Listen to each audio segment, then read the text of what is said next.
Welcome to Raj news. నేను Monica. Neat paper leak వ్యవహారంపై దేశ రాజధాని ఢిల్లీలో రాజకీయ దుమారం కొనసాగుతోంది. విద్యార్థులపై పోలీసుల చర్యలు నిరసిస్తూ కాంగ్రెస్ నేతలు ప్రధాని మోదీ నివాసం ముట్టడికి ప్రయత్నించారు.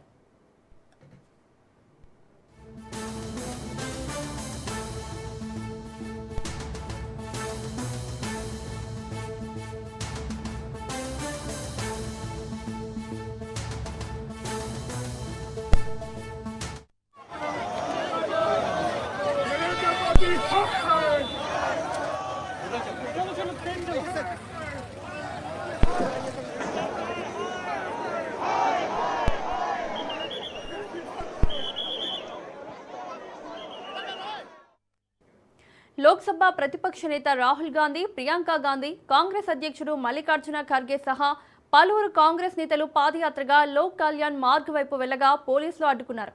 దీంతో అక్కడే కాంగ్రెస్ నేతలు ధర్నాకు దిగారు.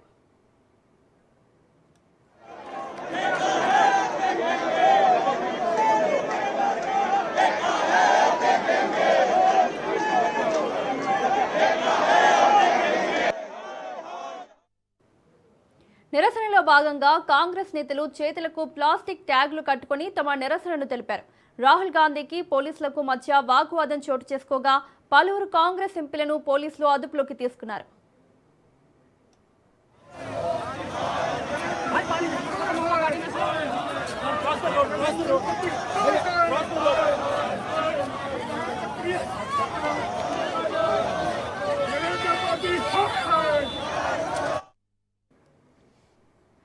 నీట్ పేపర్ లీక్ బాధ్యత వహిస్తూ ప్రధాని మోదీ, కేంద్ర హోంమంత్రి అమిత్ షా, విద్యాశాఖ మంత్రి ధర్మేంద్ర ప్రధాన్ రాజీనామా చేయాలని రాహుల్ గాంధీ డిమాండ్ చేశారు.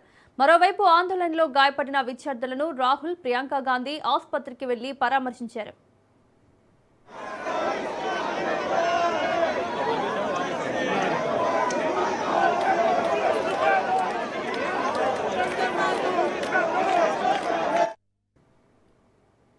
రాహుల్ గాంధీ నేతృత్వంలో కాంగ్రెస్ చేపట్టిన ధర్నాపై ఆమ్ ఆద్మీ పార్టీ తీవ్ర విమర్శలు చేసింది.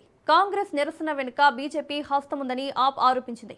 నీట్ పేపర్ లీక్ అంశంపై జరుగుతున్న ఉద్యమాన్ని పక్కదారి పట్టించేందుకే కాంగ్రెస్ ధర్నా చేపట్టిందని ఆమ్ ఆద్మీ పార్టీ నేతలు విమర్శించారు. ప్రతిపక్షాల ఐక్యతను దెబ్బతీసేలా రాజకీయాలు జరుగుతున్నాయని ఆరోపించారు.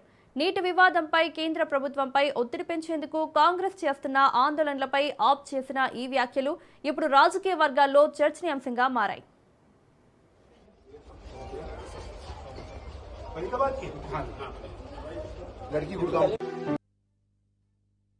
हमने कहा कि देखिए हम स्टूडेंट इशू पे डिस्कस करना चाहते हैं और स्पीकर ने हमें कहा कि डिस्कशन के लिए उन्हें सरकार से पूछना है. मतलब आप समझिए, speaker is telling us that to debate in parliament he has to take permission from the government. He is openly telling us that. ठीक है, इशू स्टूडेंट्स की है, यूथ के फ्यूचर की है, और ये जो किया जा रहा है, लोगों को मारा जा रहा है, पीटा जा रहा है, this is completely un Indian. Modi ji has not even apologized for what has happened yesterday. Now ये जो युवा हैं, ये एजुकेशन सिस्टम के बारे में, टेस्टिंग सिस्टम के बारे में प्रोटेस्ट कर रहे हैं. पूरा देश जानता है कि education system, testing system is broken. It has ceased to exist. Testing system has been hollowed out by termites. That is all they're saying. Nothing wrong with it. We've been saying it. I've been doing presentation after presentation about this. Why is the Prime Minister silent? What is the reason? He should apologize to the students and he should stop this nonsense of police people thrashing students. It's completely wrong. The young people of this country do not have any opportunities. All the doors are closed. There is only one door which is open, which is the door of the competitive exam, and that door is also destroyed. What are these students here? They are not just complaining about the education system. They are complaining about their future. They are saying that in this country today, because of Mr. Adani and Ambani, because of the RSS complete takeover of the education system, because of the pracharaks becoming vice chancellors of universities, we have no future. That's what they're saying.